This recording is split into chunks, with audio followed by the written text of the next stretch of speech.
Tech Sideline is presented by First Bank and Trust Company. They offer free checking with industry-leading mobile banking. Who you choose to bank with can make all the difference. Visit firstbank.com to learn more.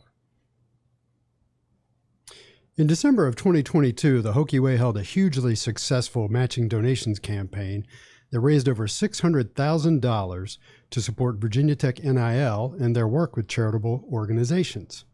They've got a new campaign going on right now called Countdown to Kickoff. We'll tell you all about that, plus we'll bring you up to date on the Hokie Way's roster of charitable partners, and we'll answer the question, is the Hokie Way's nonprofit status in danger of being revoked? That's coming up on episode 303 of the Tech Sideline Podcast, which starts right now.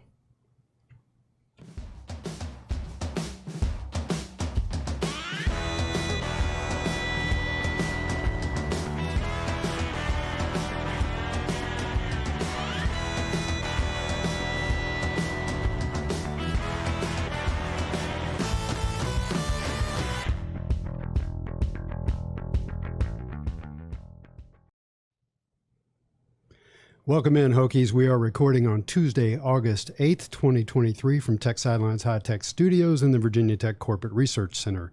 If you're watching on YouTube, make sure to like and subscribe to our channel, and please share the podcast with a friend.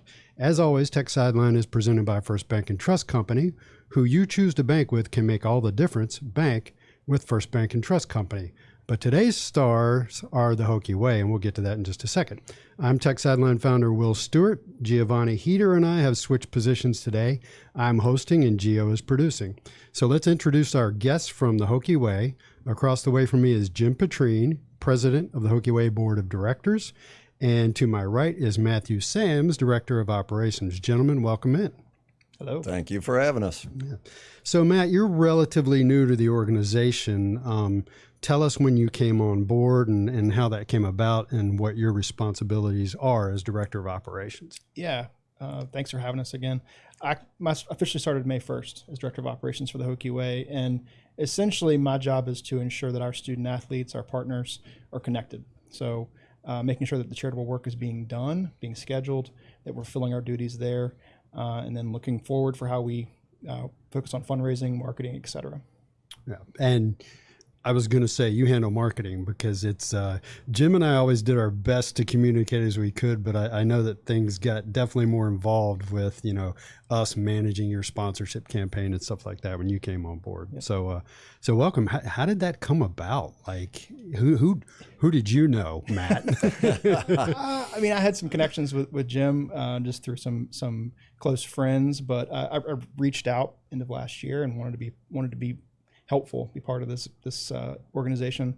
I felt like the more I learned about the Hokie Way as the year ended last year, this is the right way to do NIL. I even said that to Jim as part of my little sales pitch, I think. I love that we're supporting student athletes, we're supporting charitable organizations in our community and making a difference, and I think this is the way we should be doing it. So I wanted to get involved, and it just kind of grew from there. Yeah. So Jim, we'll talk about the latest fundraising campaign in a minute, but first I wanted to set the table for everybody who's listening / watching. So we had you on in December. Correct. And I remember that the Hokie Way was just getting off the ground at that point in time. And what I mean by that is you and I had spoken in October, but you finally had some charitable partners. You were ready to start your first fundraising campaign, and that went really well, as we talked about in the opening. So it's 8 months later. You've expanded to 8 charitable partners. We'll get to that in a second. Yes. You've hired Matt, and you're on your second major fundraising campaign. Is it fair to say that the Hokie Way is fully up and running? Yes, we're fully up and running, but we're expanding continuously. We're still trying to create opportunities. We have a lot of opportunities that are still available to us to get out there and help in this whole NIL ecosystem. We are constantly still having to define who we are to everybody. That's probably the biggest thing, because everybody gets confused. We are not a NIL collective. Right. We are not. We are a charitable organization.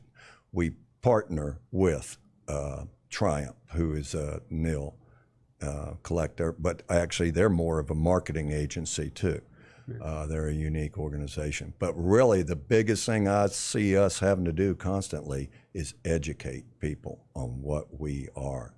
Yeah, and we'll get into a lot of detail about that. So, first thing I want to do is, because I think this is interesting and speaks to your mission, is you recently, in a press release, brought your roster of 8 charitable partners up to date. So you began at first with Feeding Southwest Virginia, right, Special Olympics of the New River Valley, Boys and Girls Clubs of Southwest Virginia, the Life Ring Foundation.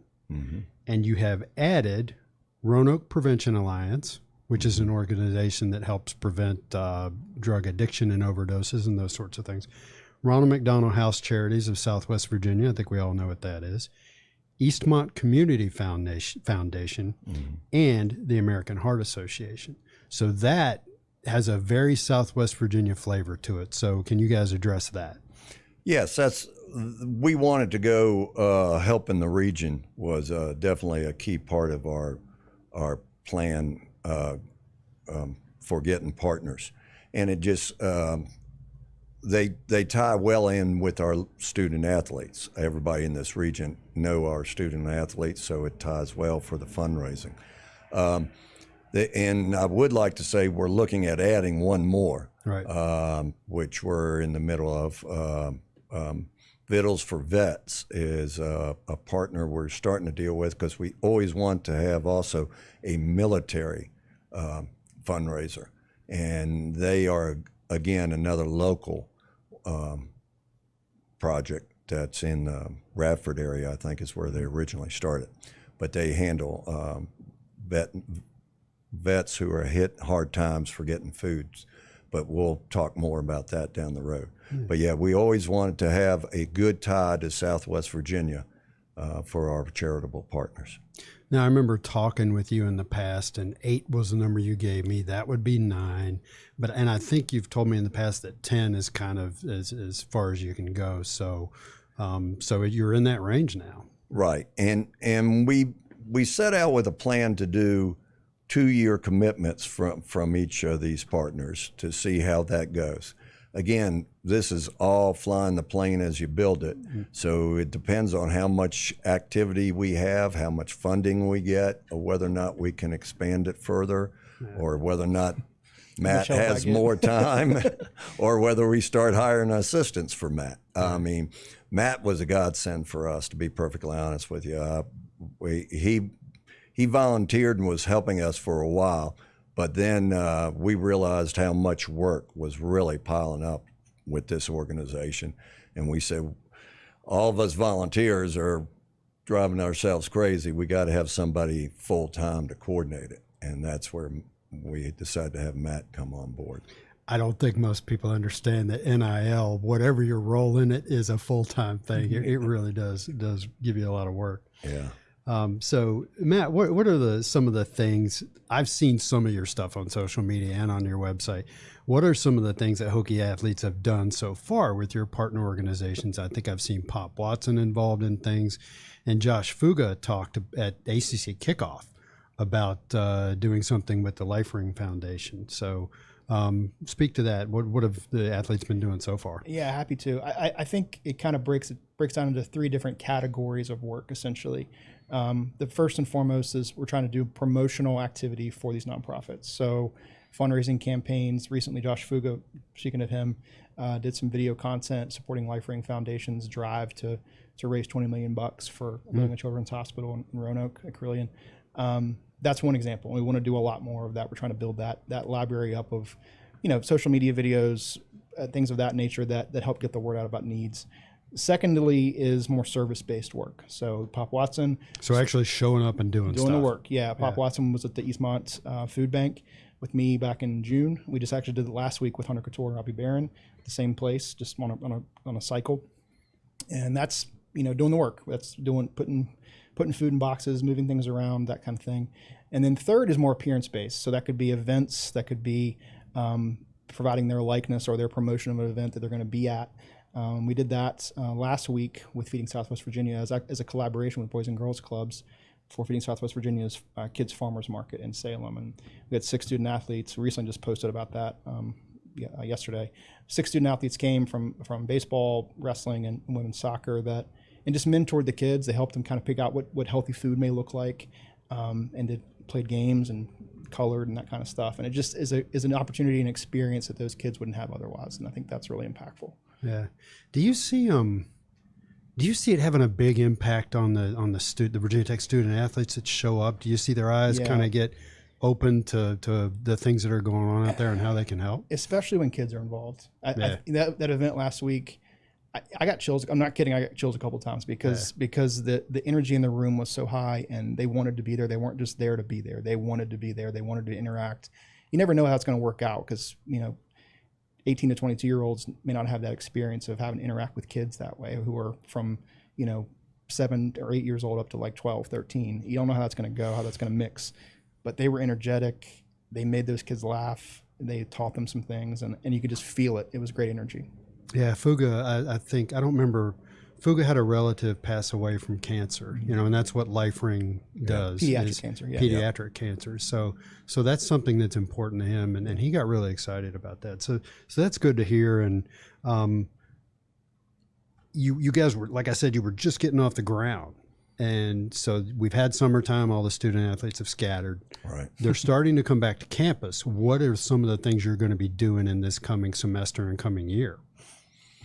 Well, one of the big programs that we have coming up, I'm not really sure, is we're doing different fundraising projects, and we're doing different ways of making everyone aware of things for the games, obviously. Each football game, we plan to try to sponsor a different group.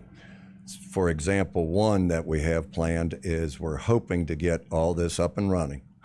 Again, the 50-50 campaign. That's going to be a fundraiser where people buy the old ticket. I don't know if you remember what those at your high school, where you buy a ticket for a 50-50 and it's a raffle, and half the money goes to the winning ticket winner. The other half of the money is going to go to the Hokie Way and one of our sponsors' groups. So we're doing direct fundraising for a sponsored group also. That's another way that we're pushing our charitable side of it. What we're tentatively planning to do is work with the new group, Vittles for Vets, because on Military Appreciation Weekend, work with them to do the fundraising. Yeah. And they will help us. They'll have volunteers who help us sell the tickets, and then they'll be part of getting some of the money out of the pot. Yeah, the 50-50 is a huge undertaking. It's a big deal. Yeah. Well, so for something like that, will the student athletes themselves be allowed to sell tickets? No. Yeah, that's where we're having the volunteers. The Vittles for Vets folks will hopefully supply some volunteers to help them, because they're actually going to get some money out of it also. Directly. They get a cut out of the pot. And it's going to be huge to educate the fan base at games, football games, basketball games, et cetera, about how this works, because it's never really been done before. We're planning to hopefully have kiosks around the stadium, around Lane, and then have people selling with mobile devices that can spit out the tickets as well. Right. Okay. Yeah. So let's get into the countdown for kickoff matching donations campaign. You've already launched that, and of course we publicized that on Tech Sideline, and it runs now through kickoff of the ODU game. Correct. Which is 8 p.m. on September 2nd. So I'm going to ask you a general question. Tell us about the countdown to kickoff matching donations campaign. This is a critical time. We have costs and expenses and things going on all year round. Well, obviously in June and July, you're not getting a lot of donations from people who are talking about Virginia Tech sports, because it's a slow time. So to be honest with you, we're kind of behind the 8 ball coming into the season. We have expenses coming up, and we need funds. This is a time of year people finally start paying attention again. Yeah. So that's why we came up with this countdown to kickoff. As more and more people start looking on Tech Sideline, looking up things, saying, all right, I got to start thinking about football season. Well, if you're thinking about football season, you want to think about supporting your Virginia Tech athletics through the Hokie Way. That's why we're promoting strongly this. This is a critical part of the new athletic operation. We have to have this organization separate from Virginia Tech, but everybody at Tech understands how critical we are to us being able to put a good team on the field. Yeah. You have to be competitive in the name, image, and likeness business, whether you like it or not. So we believe we have a great overall plan worked out together on what's going on right now, but it needs funding. That's the bottom line. So we need charitable donations to come in to help us back the different programs and the different things we're trying to do. And that's why we came up with the matching program. So anybody who gives $1 gets $2 in there. Yeah. And hopefully they're giving more than dollars. 10, we prefer 100 to $200 gifts. But yeah, we'll take any gift there is. So a couple things about that. First of all, Tech Sideline will donate. I haven't sat down and actually done it yet, but we'll donate $1,000 to that. That'll be matched. The first $250,000 in donations will be matched. Correct. By generous donors who have pledged that. Correct. You did a very similar thing last December, and that went really well. I think you started at 200,000, got there quickly, added another 100,000. That's how you wound up over $600,000. I would love to have to go find another donor to put in bump another this one up 100,000. if we get going above 250. But yeah, we need to get the money coming in. So let me take the floor here for a minute. I'll say some things on your behalf. Number one is that you can go to the hokieway.org and donate there, and your donation will be matched up to the first $250K. We've also got a couple of places on Tech Sideline you can find it. And what I will say to the Virginia Tech fan base is that, in the last 8 months or so, there's been some consolidation on the collective end with Triumph acquiring Commonwealth NIL. So now you have one collective branding agency, really, that is Triumph NIL. And there's also the Hokie Way, who is part of what I call Virginia Tech's NIL operation. And if you've been paying attention, Hokie fans, this summer, if you paid attention last spring and paid attention this summer, things in the transfer portal went really well. And high school recruiting this summer has gone really well. That is not a coincidence. So if you are wondering, if I donate to the Hokie Way or I purchase a Triumph membership, does it really help? Yeah, it looks like it's helping, and I'll leave it at that. I think that Virginia Tech has a very competitive NIL organization between Triumph and the Hokie Way. So that's my pitch to you fans. It is making a difference. It does matter.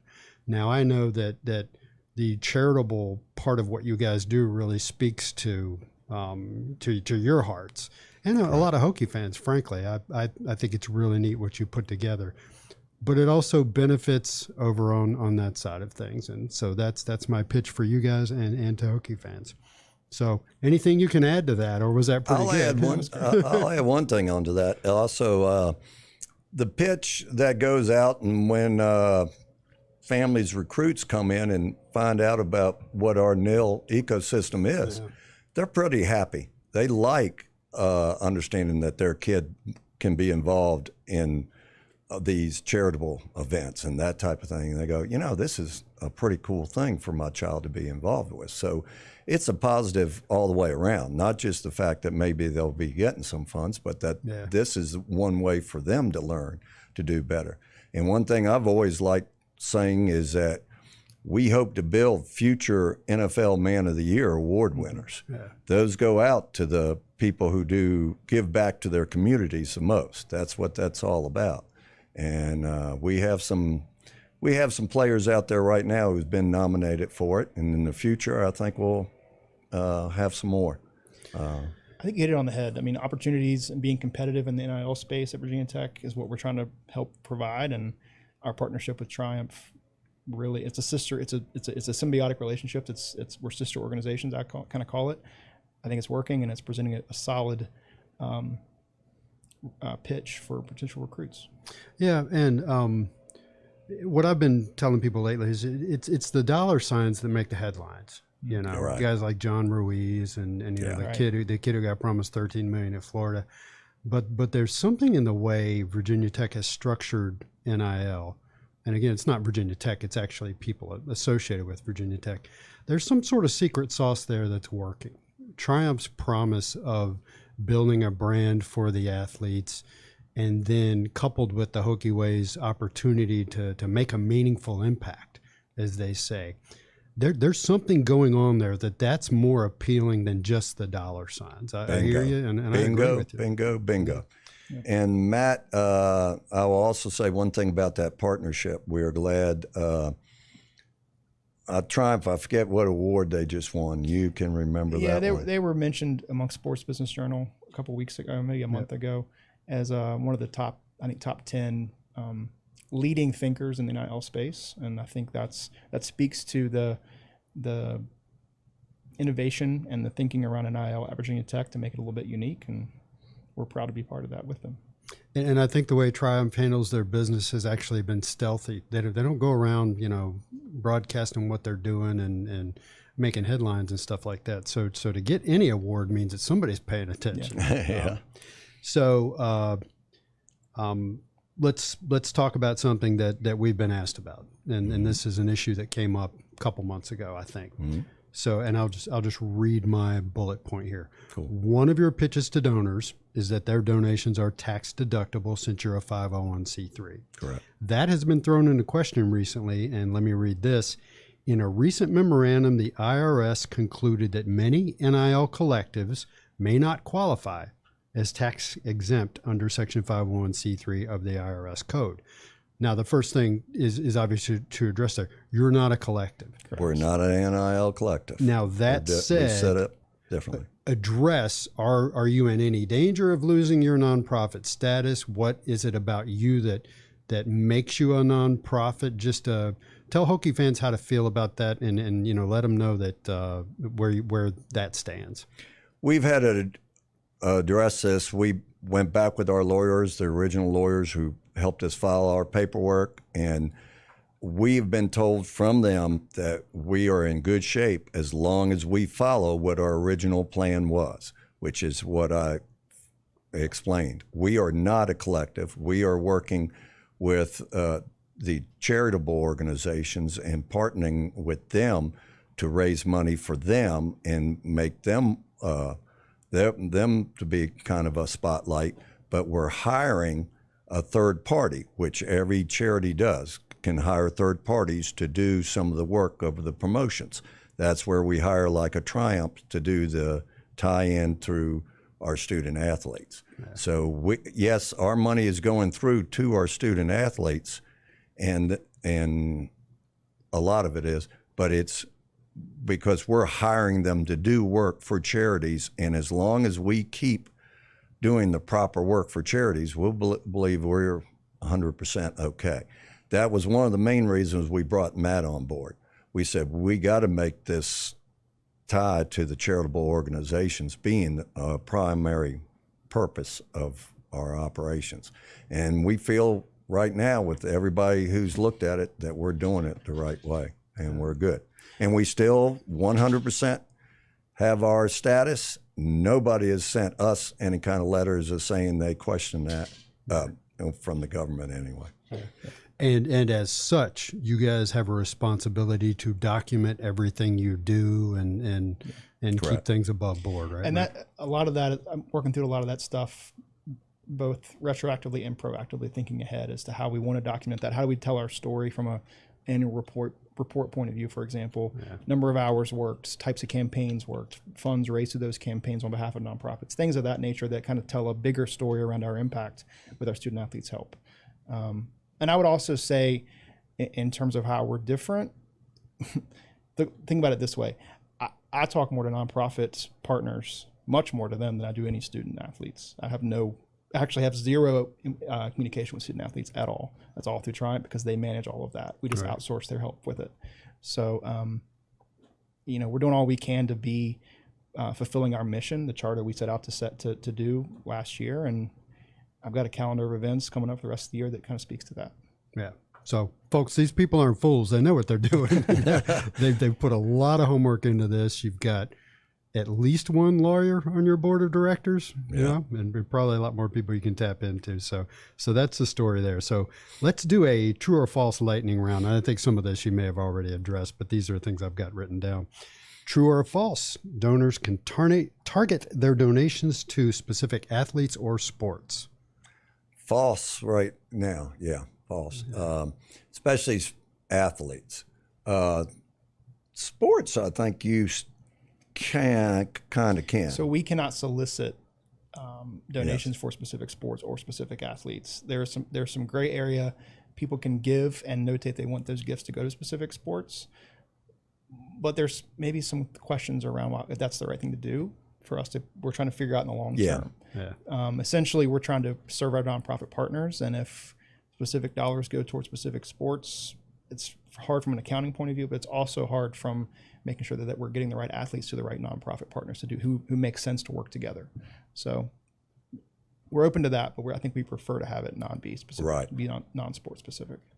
Kind of as a sidebar, and this is getting away from the lightning round since it's a sidebar. Do your partners, do they request certain sports? I mean, I know you're not directly involved in that, but do they come to you and say, hey, we think the softball team might really be a good group to associate with? Yeah, that's good. There haven't been specific athletes requested by name for our nonprofit partners.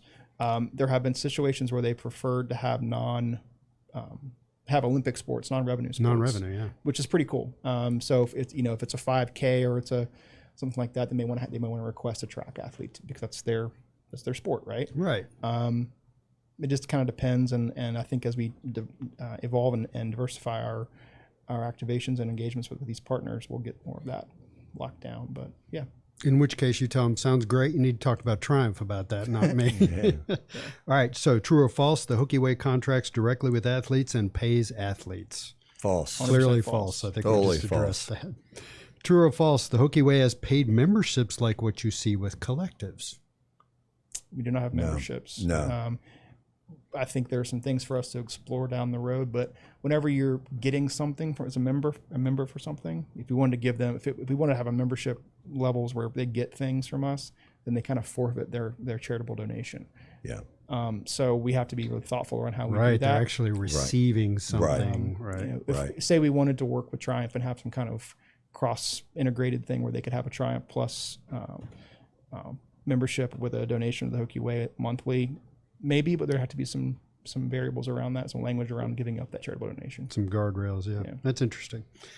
True or false, and you actually did already address this, the Hokie Way will fundraise at football games this fall. Hopefully so. We're, again, working it hard. crazy to get that all coordinated, and just got the contract agreement, which we have to review after this to make sure that works with the 50-50. But tentatively September 30th, we're going to have a 50-50, and we're going to be pulling numbers out of a number out of a large container for a winner. Yeah. Well, here's my pledge to you. If I win, I'll just give you my winnings too. There you go. It will be interesting to see if that actually happens. I think something like this, if somebody wins, I'd say there's a high degree of probability that they'll just tell you to keep it all. Unless a person has a specific need. So appreciate all that. And we have a couple of questions from our message board, because I canvassed for questions this morning. And this is very specific. Back in the Berg, personal friend of mine, wants to know, can you still donate to the Hokie Way out of a donor-advised fund? He says, I've used my DAF to contribute in the past, but I went back recently to donate, and the Hokie Way was not listed as an available charity. I will address that, because we have certain donor-advised funds have, because of that IRS memo, put up a red flag and just have come to us asking us more questions.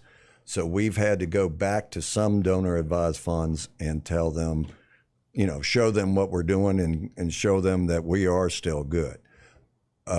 So depending on which donor-advised fund it is, we're still getting money from several donor-advised funds, but I will say some donor-advised funds, once that IRS memo went out, they went, Well, they're a nil. No, we're not. We got to explain to them all the things I just explained to you. So there are some donor advised funds that we are currently trying to satisfy that, yeah, we're doing it the right way, guys. Should I put him in touch with you, Matt? Sure. Yeah. Okay.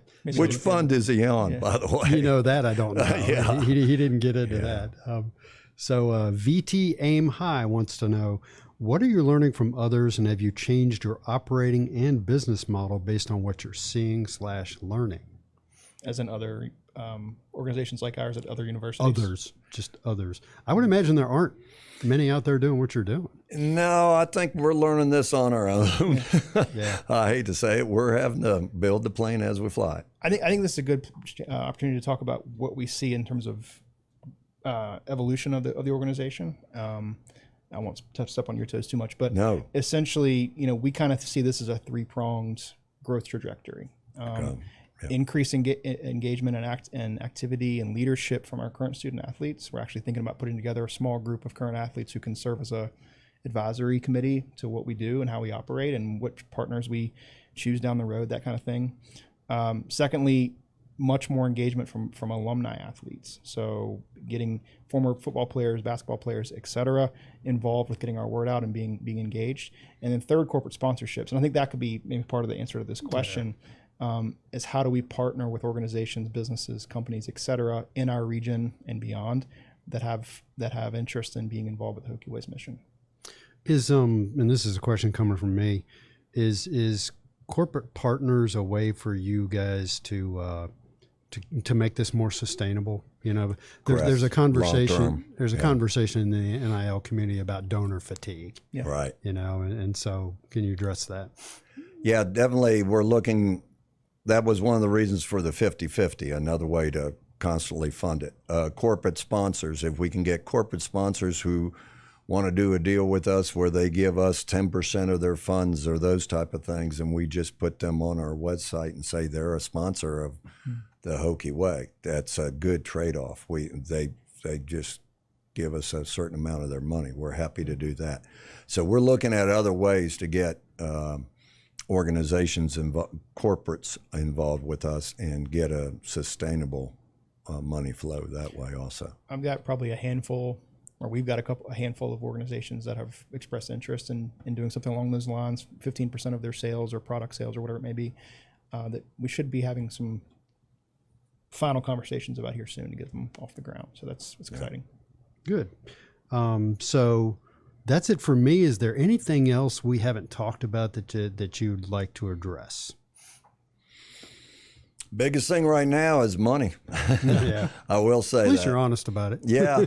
Well, like I said, it's been a long summer where nobody's paid attention to this. So our fundraising has been slow through the summer. Yeah. So we're hoping to pick up things going into the fall as people start getting more aware and remembering, oh, yeah, Tech football's getting ready to start. Yeah. And so that's kind of a key reason why we're doing this campaign now is get the word out again, let people know we have a good program. I think, like I said, the proof's in the pudding. A lot of people have said a lot of positive things about what we're trying to do in the name, image, likeness ecosystem. And just get the word out about what this really is. That's the biggest thing I want to say. I would just say, to Jim's point, our charitable partners they work year round, right? They got to do things year round. Right. So the Hokie Way can't just be an August to May kind of deal. We got to work year round and provide support for our charitable partners that we've formed relationships with year round. And so that means that in summertime, when donations may be dipping a little bit because of vacations and lack of awareness, lack of attention, we still got to keep doing the work. And so that's, there's a need here. Yeah. Need for support. Right. So again, to donate to the Countdown to Kickoff campaign, you can visit thehokieway.org. I would prefer, so Tech Sideline gets credit for that you use our donation widget. That's and you can find that just by Googling the Hokie Way Tech Sideline, and you will see the article that we ran about a week ago when you guys launched the campaign, and it's got our widget down in there.